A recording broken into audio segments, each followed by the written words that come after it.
Good evening, ladies and gentlemen. My name is Lee Den Hont, and I am going to share my story with you tonight. In 2013, on the 19th of May, I became the third South African woman to summit Mount Everest. We all know Mount Everest is the highest mountain in the world. Thank you very much. 63 years ago, Sir Edmund Hillary and Tenzing Norgay were the very first two men to stand on top of the world. Since then, 4,017 people have summited Everest. Out of the 4,017, there are 418 women. And in South Africa, there are 27 South Africans.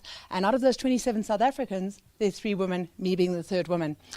Why Mount Everest? I challenge myself. I love challenges. I'm a sports person. I'm an athlete. I'm a businesswoman.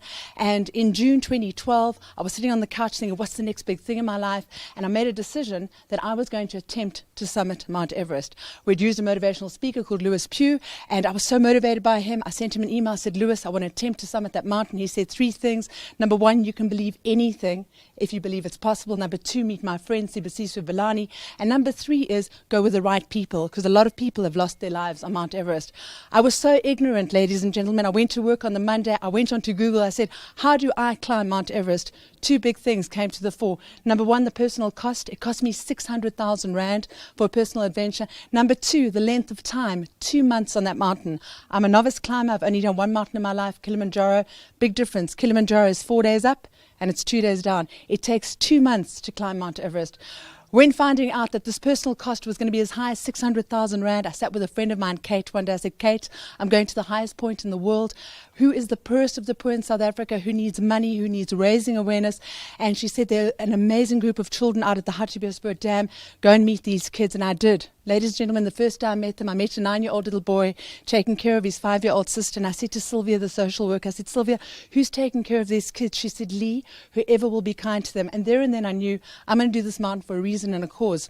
I had all these ideas with the kids. I started training with them, and Carte Blanche caught wind of my story. And they followed me, and I want to show you a short video of what was screened on Carte Blanche.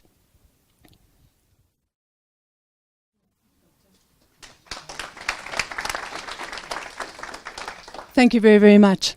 Everest was the hardest thing that I've ever done in my life, and at the same time it was my greatest gift. The things I couldn't train for on that mountain. I was there for 2 months. I was the only woman in a group of 26 men for a 2-month period.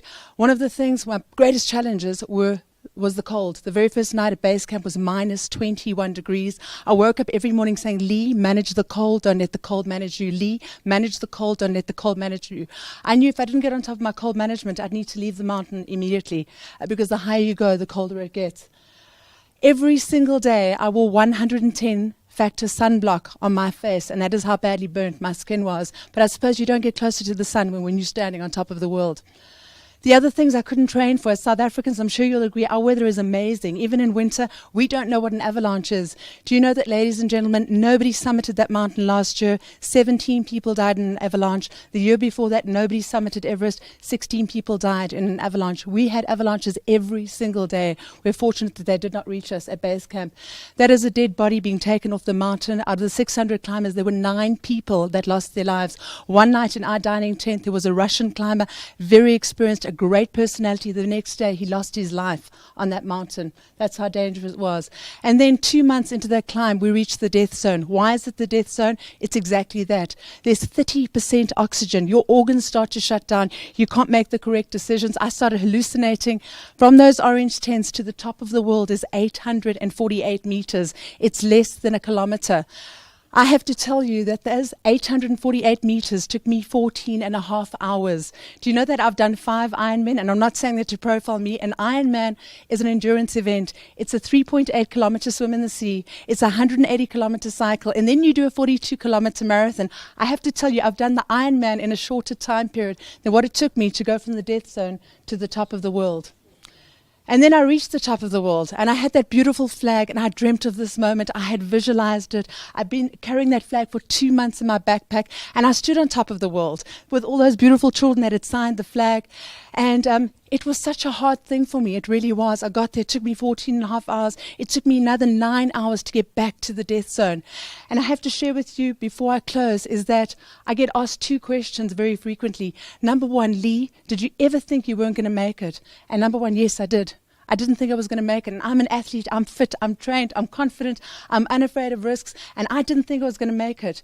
Because if you make it to the top of the world and you don't make it down, they don't count it as a summit. Because more people lose their lives coming down. And when I was going down to the death zone, I was hallucinating. I was exhausted. I was freezing cold.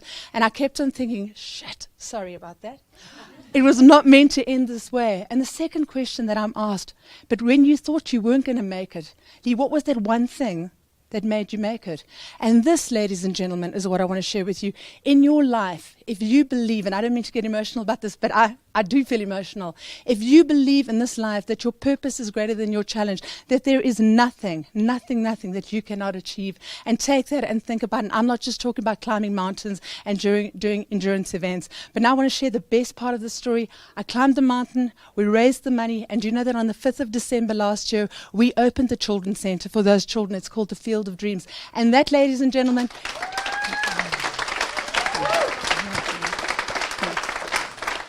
and in closing, I want to share with you, that is my true summit. Thank you very much.